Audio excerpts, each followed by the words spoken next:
are oppressed. We are exploited. We are denied not only civil rights, but even human rights. How great I am. If you're some man of the rock, You want first place, come play with me. You want second place, go somewhere else. Let us sing forever. Let us play forever. Wake your ass up. Awaken the beast inside.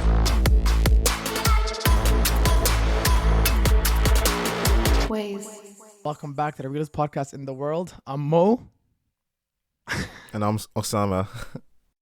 And I'm Salwa, also known as Sousou4th. Guys, we have an amazing guest. Her name is Salwa. Let me give everybody a backstory of how I met her. I went on her live, and I remember she just called me Kusa Mahshi, and then, I remember that? And her lives were actually pretty lit, always entertaining.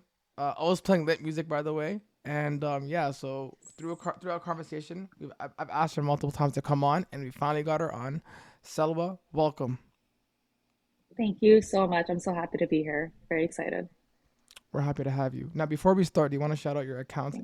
Are your TikTok accounts? Yeah, so my TikTok account is Sousou4th, which is spelled Sousou, the number 4TH. Hey, make sure you follow her. Everybody, if you don't follow her, we're just not talking to you no more. You got to follow our guest, right, Mo? Of course. And the funny thing is, to kick this off, before we talk and really get into your story, you use TikTok. It's a new app, part of social media, very big, as far as being able to create, share your experience and your story. Do you think if it wasn't for TikTok, people in society wouldn't really want to know your story overall? Probably. It just, random things like that, controversial topics, go viral. I notice that. Anytime I talk about anything controversial, I'm just like, I wake up with my notifications just on fire. I think TikTok does a great way of bringing a lot of things to attention. And I think a lot of it is because people in the comments say some, I guess, radical or stupid stuff, which causes you to like, I'm going to respond to this because they've seen a comment multiple times. So how do you deal with that as a creator yourself? I just don't care. I absolutely love calling people out. I love it because I find it like, especially when they don't have a profile picture, they have no followers, and they're just like, they probably just created that account just so they can go and, keyboard warrior it out. You know what I mean? Like, who do you think you are? And nobody can hurt my feelings. Absolutely no one can hurt my feelings. I find it very entertaining because I know myself and I'm very confident in myself and the experiences that I've been through. I just find that absolutely nothing can hurt me. You need to do a lot. And as far as the content that you put out, in the beginning, were you worried about the content you put out as far as it being like maybe controversial as opposed to now you're very comfortable what you put out on a daily basis? You don't care about the reaction from the public. What was the difference between now as opposed to the beginning as far as putting out content that you might have felt that might be very shocking or very eerie towards your audience? I don't think it had anything to do with the public, to be honest. It had to do with my family because we are a big family, tight-knit family, and because my ex was also family, which I don't think a lot of people knew that, it was just too much. So I was worried about the responses from my family more than the public. Again, like the public opinion doesn't really bother me, but it was mostly my family getting back to like my mom and dad or like my brothers or anything like that. That was my only concern at first. But then I thought about it in the end. I was like, this is my life. This is my experience. I can't keep thinking about other people's opinions and feelings. If I feel like I want to talk about this, I'm going to talk about it. And that's just exactly what I did. And what was the reason you actually started to do TikToks to begin with? Like, let's start there. What made you say, I'm going to make a TikTok video? I'm a very social person. I'm also a very comedic person, naturally. And I was deprived of that for years. I used to make YouTube videos back in I started end of 2012 throughout the whole year of 2013. And then when I got back with my ex in January 2014, he said, stop. I don't want you to do YouTube videos anymore. So then I stopped, which was the number one mistake that I ever did. Well, first of all, was getting back with my ex, but also stopping YouTube. I was doing very well for myself. I'm a very social person. I love interacting. I'm very extroverted. And I found like TikTok, you know, you can make quick videos like this, funny or serious or sad videos, and just expressing yourself. I absolutely love TikTok. I find TikTok like the best social media app ever. Pretty much so far in this conversation, for those who are listening, I know for sure people are wondering, what is this X and what is this stigmatism around your family and stuff. So we want to know, what is the situation pertaining to your ex as far as the history? You don't have to tell us everything. And how did it go from you guys being together, and how did it translate into you telling your story and having that confidence to actually let the people know what happened on TikTok? Well, it all started back in 2010. Him and I, we ran away. We eloped together and we got married. It was a very toxic relationship. We were together for 2.5 years, or I believe it was just 2 years. And summer of 2012, we got into a big fight. I caught him cheating. We got divorced. I moved on with my life. I started YouTube. I was so happy. I was on top. Like I was just, you know what I mean? And then he saw my success. He saw my happiness. And I was just, you know, doing my own thing. And I guess he didn't want me to be happy. This is just my opinion. I don't know. But he promised me the world again. And he started talking to me. It took me a while to say yes. But I'm like, okay, I'll marry you again. We got married in January, 2014. And I was like, well, can we continue this? Can we like do YouTube together? He's like, oh, you really thought? Because he did promise me that we will. He's like, oh, no, I have you now. You have to follow my rules. So he pretty much lied to me. And things just went downhill. But like, how could I divorce him again? Like, how embarrassing would that be? Like it took a long time for me to say yes. How could I get back with him and in that same month leave him? Like, that would be so embarrassing, not just for me, but for my parents. So I just stuck through with it. I thought maybe having kids would change his mind of the way he treated me. That didn't work. And then I found a few times that he had cheated on me before. After 2014, he cheated on me a few times. But the last time that really got to me was when he took my children out with his mistress. That was like, you know what? You crossed the line. You took my children into your own mess. I'm done. And I kicked him out. It's actually tough too. And as far as, go on. It's very tough. And as far as that timeline, what made you want to go on TikTok? Like you said before early, knowing the reaction or the backlash from your family possibly, what made you want to tell yourself, I need to share this story. I need to share this story. Okay, so I didn't want to go on TikTok. My brothers were like, please, like TikTok is so funny. You'd love it so much. I was like, nah, like it's just another app wasting my time. Like, I don't want to go on it. It's like, please, please.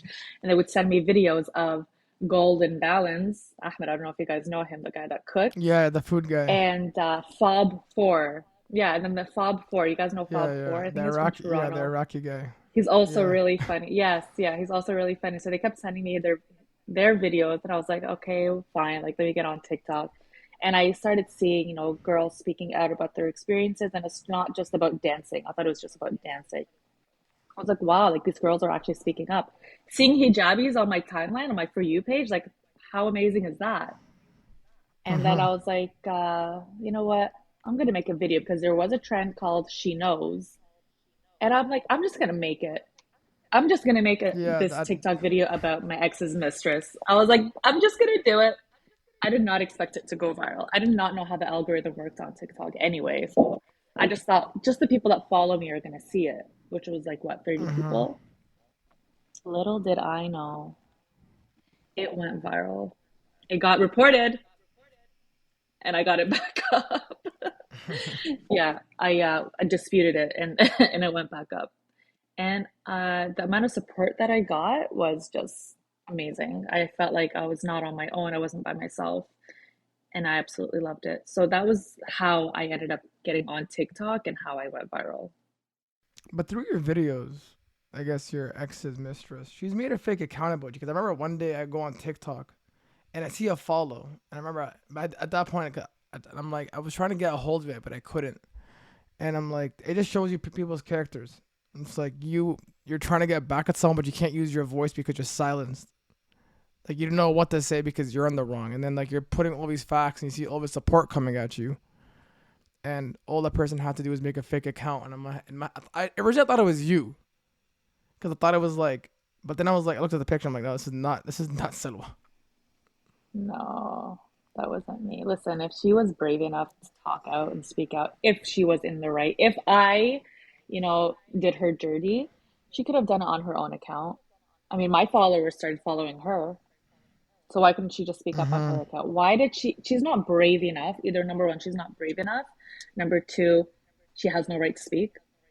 Number three, the only way that she can get at me is defaming me or speaking ill about me or coming up with rumors. Or she wasn't able to do it on her own account because my ex, her now boyfriend, wouldn't allow her. So she had to make a fake account. But she doesn't threaten But me. also, She doesn't, like, I laughed. I'm like, thank you so much for the fan behavior. I absolutely love the videos. Everything you're talking about is not real. well, like the thing is too is like also I think with your story, there's probably a lot of people who are going through that who when they hear your story, they feel like they're able to connect to your story. It's like, hey, because this is a real life thing. Like whether you're in a relationship or you're in a marriage, a lot of stuff actually doesn't happen.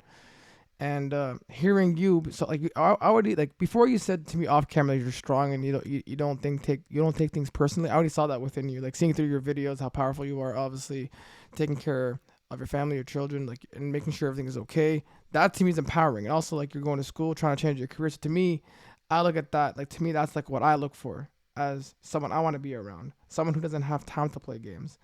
And yeah, it's something when I see. I guess my second question is to your comments. Off camera, we're talking about a lot of your comments and how you respond to them. And there's one video I want to talk about the whole the sheikh and the marriage thing. We made a response to it. Now there's a two-part question. When you were watching it, what did you think of it? Because I guess it's still somewhat related. And did you want to respond, or did it take time to respond? Okay, so I had just finished class and I got into my car. And before I wanted to move, because I had the longest day at school, I didn't want to drive. I didn't feel like driving. So I just opened up TikTok to see my comments, right? But before I got to my comment section, that was the first video that I saw. I was like, let me see what this guy's going to say. I reacted, the way I recorded that video was the way I reacted at first. I was so offended. And I was like, I need right now, now, I need to make a video. I was not able to make it home. Yeah. I'm like, I need to make a video about this. Was that video taken out of context? Maybe. But it does not matter what the situation is. Even if she was the biggest, are we allowed to swear? Even if she was the biggest bitch of a wife, you don't treat her like that. And also, like, maybe reevaluate your life and see why she's being a bitch to you. Because there's absolutely no woman that wants to treat her husband like shit for absolutely no reason. We're just not like that. I mean, I'm sure there are women out there that are like that, but there must be a reason why. Yeah, don't. And he's blaming us women for the fact that the husband wants to marry a second wife. Come on now. That's not fair at all. Because we all know why he wants a second wife. And if a man wants to marry a second wife, he's not going to look for a woman that's older than him, widowed, with children. He's going to find as young as he can, as beautiful as she is. But also a lot of people like to that sheikh's comments, and he said that guy specifically has said a lot of controversial stuff in the past. A lot of Muslims don't. A lot of young Muslim men don't know that. I heard when you're married, people want to marry a second wife. A lot of people who want it, like, the problem is not marrying a second wife. The problem is you think you can marry it without getting your wife's opinion. People think that they can't ask their wife. I'm like, you have to make sure that it's in the contract. Your wife is okay with it. A lot of people. I remember one of my friends. He didn't know that, and he's like, "What? You have to ask your wife before you get married again?" I'm like, "Yes, buddy. This is not like a lottery where you can just once you get married, you can marry whoever you want." And that sheikh also, by example, is manipulating kids or like young men to think that whatever he's saying is okay, and like that's like spreading false knowledge is like already like prohibited in our religion. So I don't know where this guy's getting it. And to your point about you hearing, well, listen, the men are loving it. Yeah, because a lot of but the thing is, like, when I was texting you over like IG and like we're thinking about topics to talk about, and you spoke about like how specifically Arab men have a huge egotistical issue, which is really true, because majority of my friends aren't even Arab. Like, this guy's one of my closest friends, happens not to be Arab, and I'm blessed because he's one of the most genuine human beings I've ever met in my life. And yeah, and I want to be around good people. And I think when I'm always around Arabs, they always have this back home mentality. I'm like, bruh, I'm like, your wife is not gonna cook and clean for you. A lot of you women here want to have a career, and if she does, that's her saying she wants to do, but don't expect it. That's why I can't chill with them, because their jokes I don't relate to, and I'm like, I'm good. It's pretty sad actually when you think about it, because this Shaykh, like he's like giving these guys or men or boys the expectation that once they get married, they don't need their wife's permission to marry a second wife. And maybe they don't, but as I said in my second part two of that video, it's called respect and communication. You are in a marriage with this woman who is taking care of you and your children, and then you want to go and add a third person to your marriage. I think she has a right to know, because it's not only about, oh yeah, he's gonna go marry, she's gonna be in her own house and she's gonna have her own thing. You guys don't have to interact or anything. She's a second sexual partner, and you're gonna be having sex with this woman, and then you're gonna have sex with your first wife. I think the first wife has a right to know that you're being sexually active with another person. I think because it has to be consensual. Sure. It's just not fair for you to be double dipping without your first wife's approval or knowledge. Sorry, but if like she's okay with it, I mean, awesome. Women and men who are in polygamous marriages, good for you. You guys, honestly, strong. Good for you. I can't do it myself. But if you guys are in an agreement, great. But for you to go behind your wife's back and I don't have to tell my wife. I don't have to tell my wife. It's my right as a Muslim man. You take it up with Allah. That just shows the kind of character that you are. You know, there's a lot of contradictions about Arab Muslim men. Specifically, I'm just going to talk about Arab Muslim men because yes, they want to pick and choose how many wives they want to marry. But when it comes to the woman's like mahar, they think they can control it. True. Which is already her right to begin with. True. So I'm like, you can't really get it both ways. I'm like, if you're gonna want your wife hypothetically, if she says yes to you, get married, then whatever she says to you after that, like her mahar, her you can't say no, because then also another point that you're marrying someone else is you gotta treat them equally. So if you buy one woman a Lamborghini, that next wife has to have a Lamborghini, not anything less value, it's exactly value. And God, and a lot of these guys think this is games. I'm like, bro, there's rules and regulations how you have to take care. And Mo, we spoke about this multiple times. Listen, if you take your first wife to the Maldives, bet your bottom dollar you're taking your second wife to the Maldives and your third wife and your fourth wife. You cannot just do for your first or either one of them. They don't think about that. They don't. But that's why also for you, like, here's my question for you. TikTok has a lot of creators who send, I guess, bullshit knowledge. You're one of the few people who obviously is speaking the truth. Yeah, and you're getting views, mashallah, and I hope you continue to grow and be successful with it. I have a two-part question. It's going a little bit back to the mistress situation. Number one, what was the reaction from your family and his family as well? And number two, since you're putting this on a public platform, do you worry about your kids and how they're going to react once they get older with this videos talking about such a serious situation? So for your first question, so what was your first question? I was focused on the second part. Once you said my kids, I was like, my kids. Of course. What was the reaction from your family? Okay, so my family, so they knew that I was not happy in my marriage. They saw me suffering. They saw that everything was on my shoulders. If you were to have seen me last year, you wouldn't recognize me now. I was suffering silently in my marriage, and nobody saw that. I mean, except my parents, obviously, because I'm their child. But nobody else around me saw that I was dying and suffering slowly on the inside because I was trying to fit into like the bubble that he wanted me to be in. I was secluded. If it wasn't my parents or his parents, I wasn't allowed to be who I was, you know? So once they found out that he cheated on me, they weren't surprised at all. His family, his side of the family, his parents and siblings, they were in denial for the longest time. They denied it throughout the whole summer because this happened in June of last year. Throughout the whole summer, even after we got divorced in November, they were still denying. He was still denying. Not once did he admit to it. He was just lying through his teeth. They didn't want us to get divorced. His side of the family, they didn't want us to get divorced. My side of the family were very supportive in me getting divorced because, they're like, you know what? Finally, she realized that the relationship that she's in or the marriage she's in is not good for her because that's not Salwa. We know Salwa. This is not Salwa. And so, yeah, his side of the family were in denial the whole time. He was also in denial, whereas my family were like very supportive. Finally, I can't believe you actually made this decision for yourself. It was about time, sort of thing. Oh, and for the part two of my kids, I'm going to be very honest with them. They know her, they see her almost every weekend. They know that Baba is with her. They know that me and Baba are not together. And they also know that the reason why we're not together is because of her and him. Because that night when he brought the kids home, June 30th, when they were out with the kids that I didn't know, that night my daughter told me, Mama, do you know a girl named Didi? I was like, no, who's Didi? She's like, it's Baba's friend.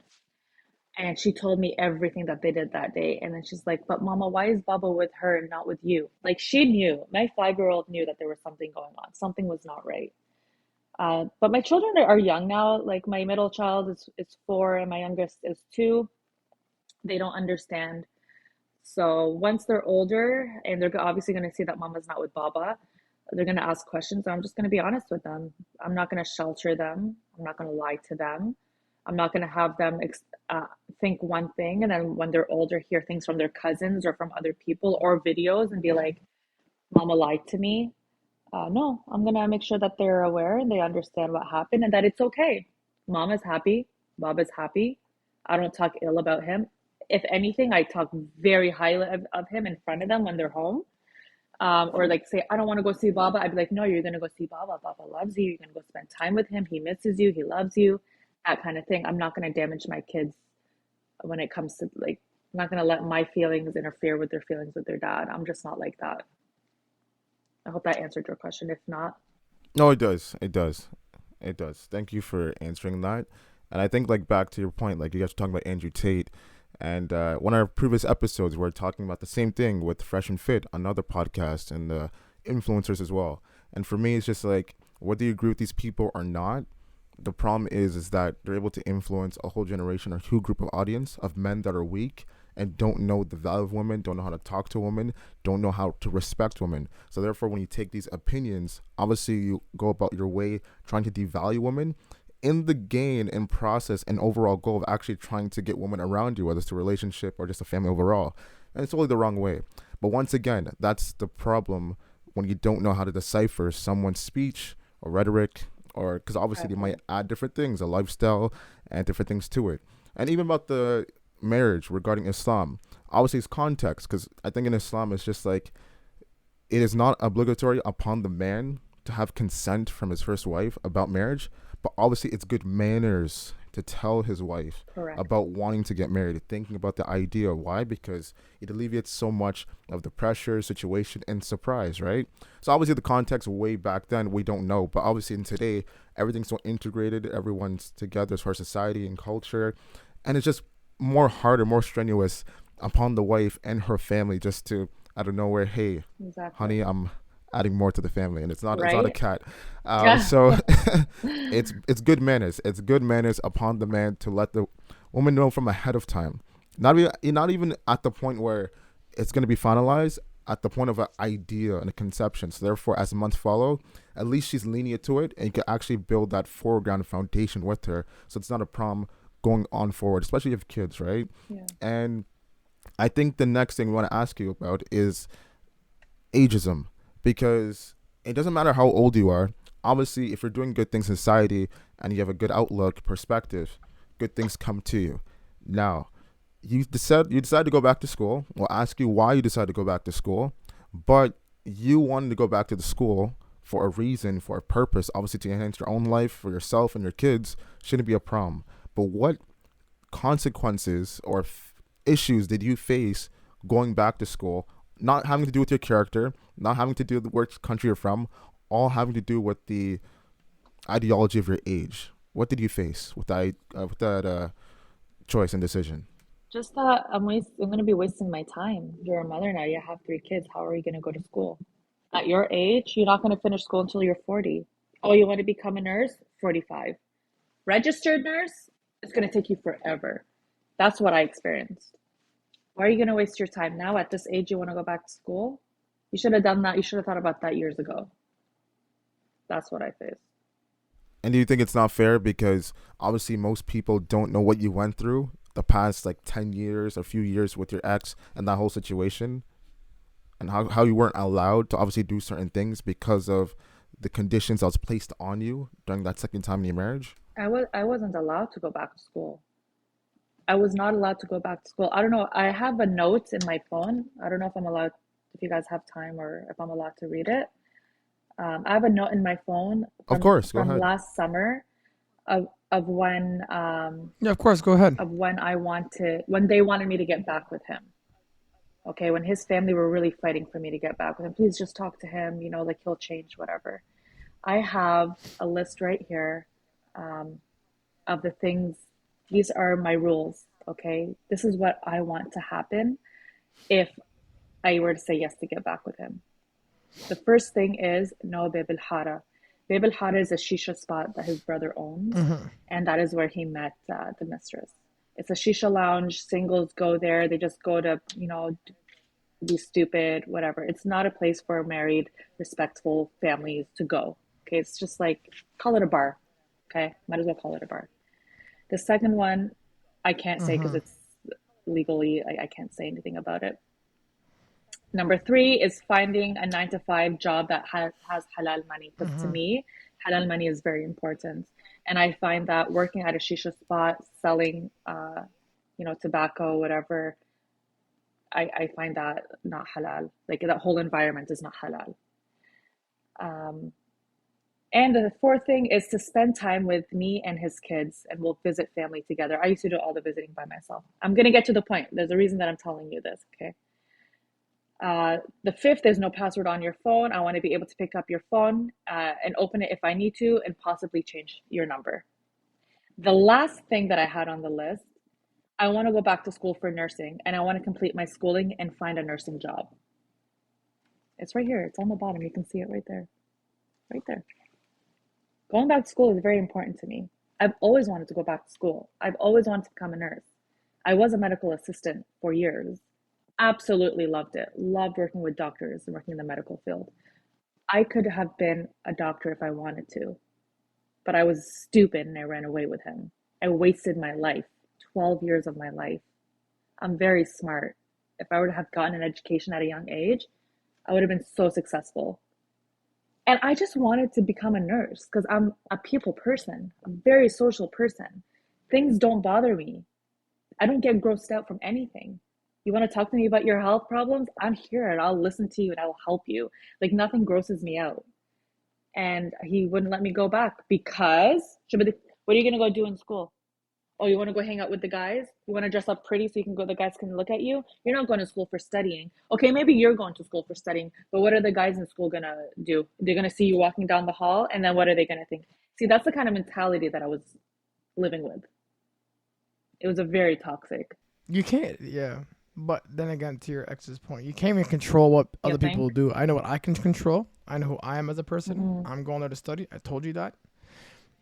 And to your earlier point about ageism, I think life, I've always said this multiple times to people, I think life is, for everybody, it's different. You know how you have your own timelines, and I think society does a great job of like, I don't know, manipulating you at a young age, saying you have to get this by certain ages. Like I'm 27, not married, just working a 9-to-5 job, and obviously working on this with this guy.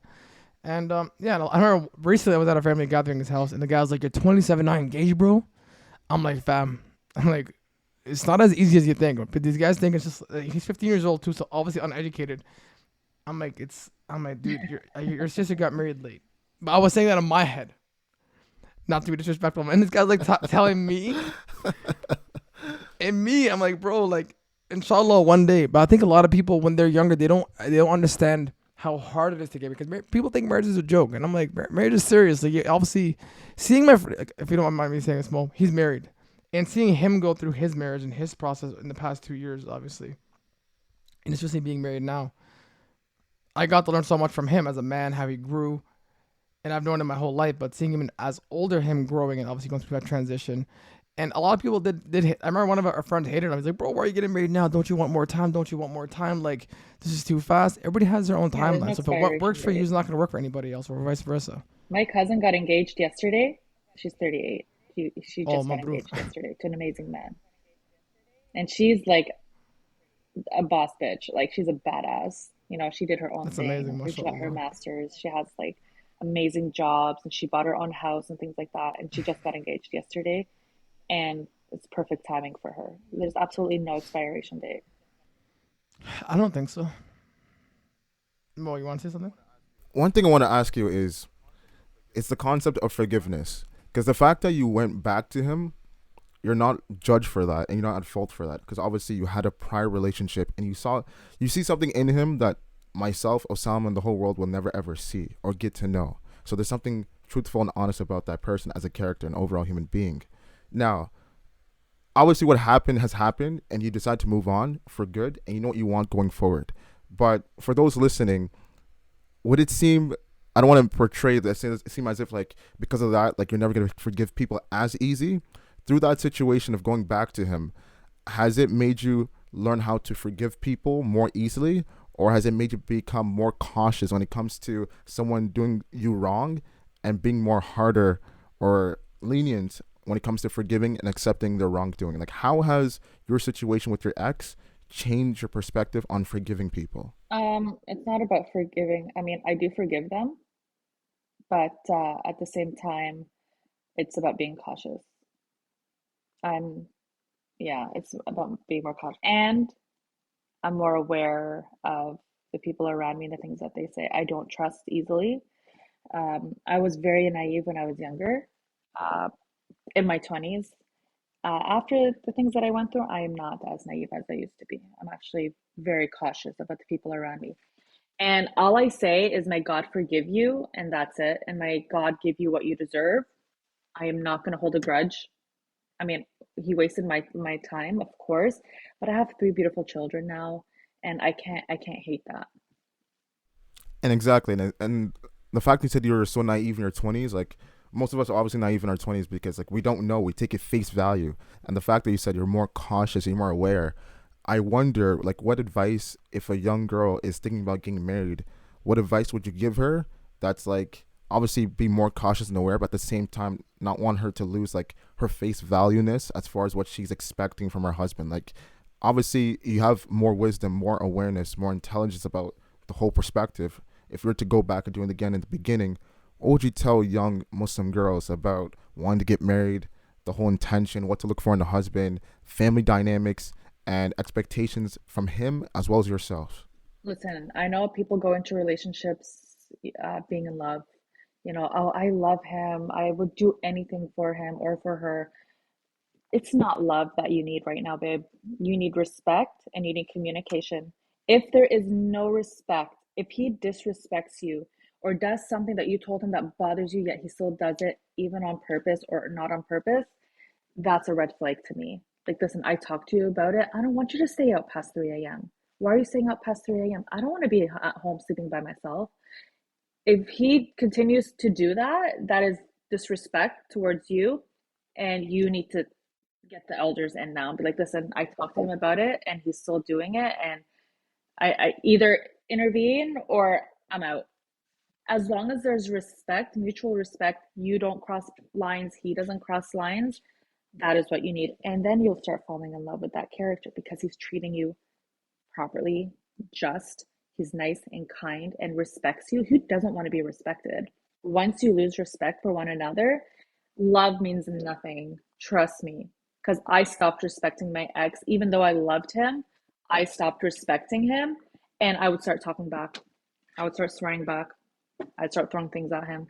Like, if there's no respect, there's absolutely no marriage there. No, I was thinking that's just amazing to hear in that dynamic. Like you said, like if there's no respect, despite me loving you, I just don't feel connected or safe or comfortable with you. So obviously the back and forth, verbal jarring and stuff. But obviously if you guys are both respectful, you have a foundation, and you both are giving and taking, it's mutual as far as like what you guys want and how you guys grow together. The one question I have for you is the fact that you said when you guys first met and you guys got married, was it against the wishes of both of your parents? Like, did they know or not? And how has the whole situation strengthened your relationship with your parents as well? My so my parents were okay with it. His parents weren't, just because I was older than him. I didn't want to run away with him. It took him like 3 months maybe to convince me. Um, he's a very persuasive person. I mean, he knows how to manipulate. So I ended up agreeing and we did it.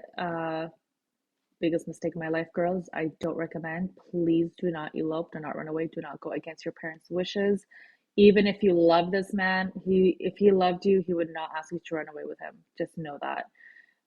Did it strengthen our relationship? Absolutely not. He just degraded me and he's like, oh yeah, well, you ran away with me. You don't have respect for yourself, so I'm not going to respect you, sort of a thing. And it just went downhill from there. Like, we had very few good days. It was mostly bad days. Um, so no, it's not anything I would recommend to do. Did not strengthen our relationship at all. I was gonna say to your earlier point about respect. I think respect, loyalty, and trust are three important things, and to me, they're like a domino effect. You can't get one without the other. There's no respect, you're not gonna have loyalty, nor you're gonna have trust. And I think that's really important. And just to your last point about the girls not following a guy, I think it goes forward to everything. Guys not following girls and girls don't follow guys. I think when you're younger, again, we all make mistakes, and like no one should be judged for their mistakes.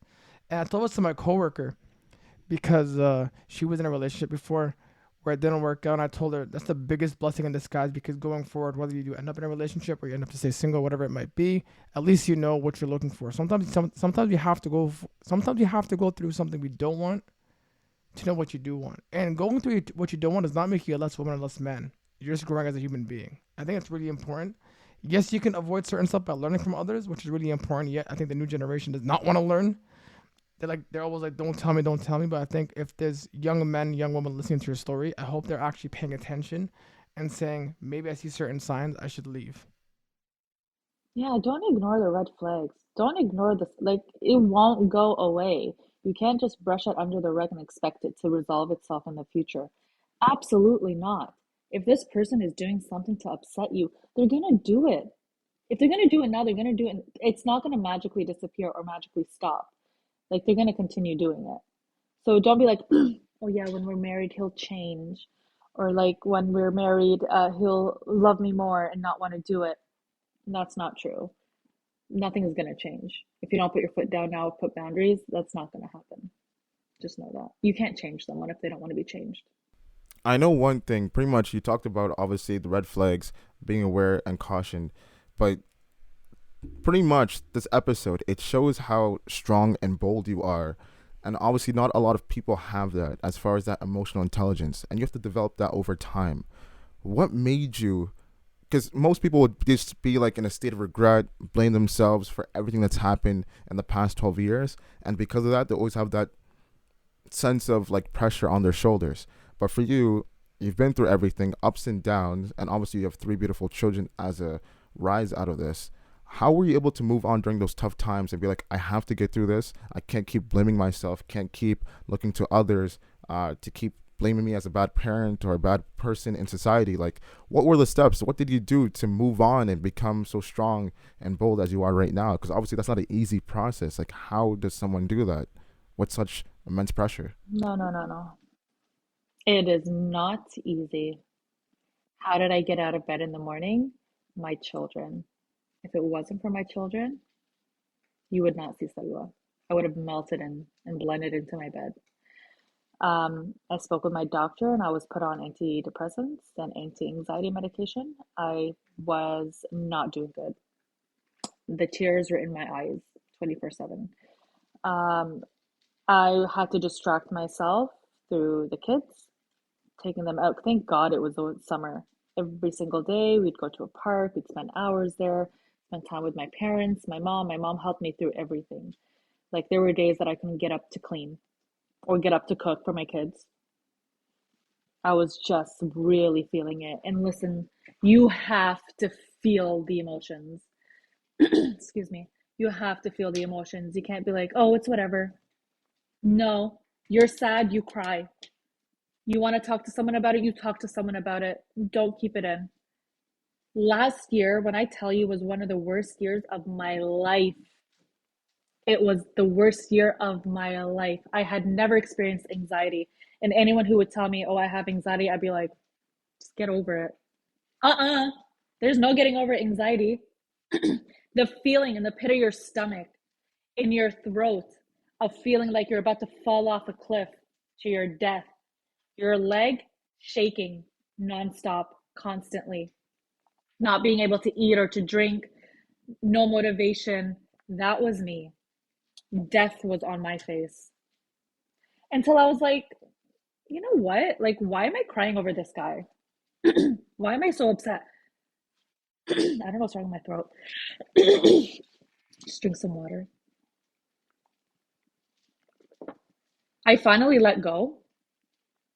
Because I was trying to hold on to our family. Once I let go, I realized I was holding on to nothing. I was holding on to nothing because there was nobody on the other end. No one else was holding on to this relationship. No one else was holding on to this marriage but me. I was holding us together. He had no regards to that, no respect to that. I was like, I'm a really good person. I wasn't the best wife, I will admit, but like having kids causes a lot to your hormones and to your mood. I get it. I wasn't a perfect wife, but I had never cheated on him or disrespected him or did anything in any way to sort of hinder our marriage. So once I realized that, this guy really doesn't give a shit about you. If he gave a shit about you, he wouldn't have done that to the kids.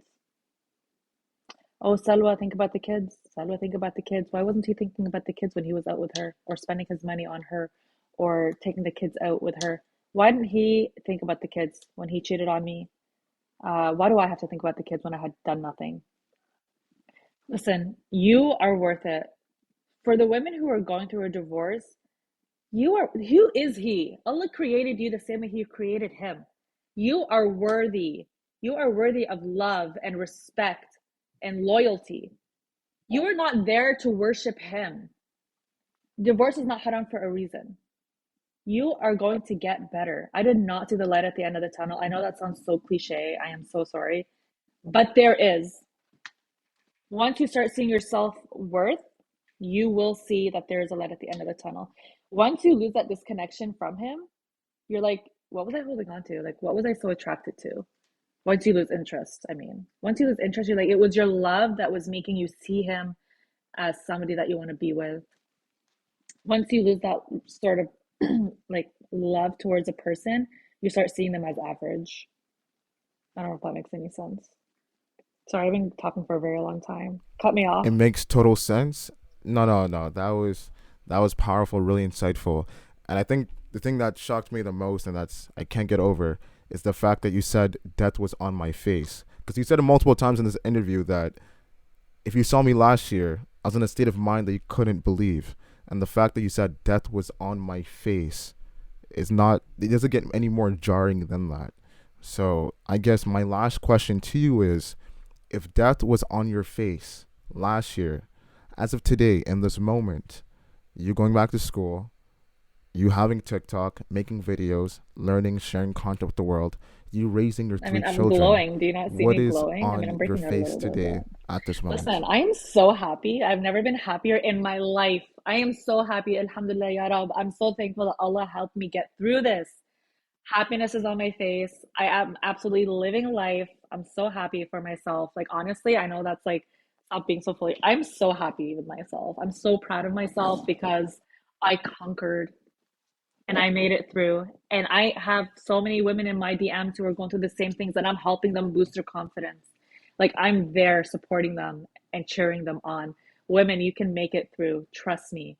You do not, your livelihood does not depend on this man. It will be hard at first. I'm not saying it's not going to be hard. It will be hard at first. But girl, you can do anything. You can literally do anything. If I could do it, you could do it. Listen, if I could do it, you could do it. That's all I'm gonna say. Because I was just not doing well at all last year. Agreed. And by the way, alhamdulillah, you're doing well now. May Allah give you more success and more Alhamdulillah. growth through the years to come. Thanks. And before we end it off, Thanks, Kusa. you're welcome. Before we end it off, Yes. you want to like tell everybody where they can follow you again on TikTok? Yes, it's Sousou4th on TikTok. Sousou4th, SOU, the number 4, TH.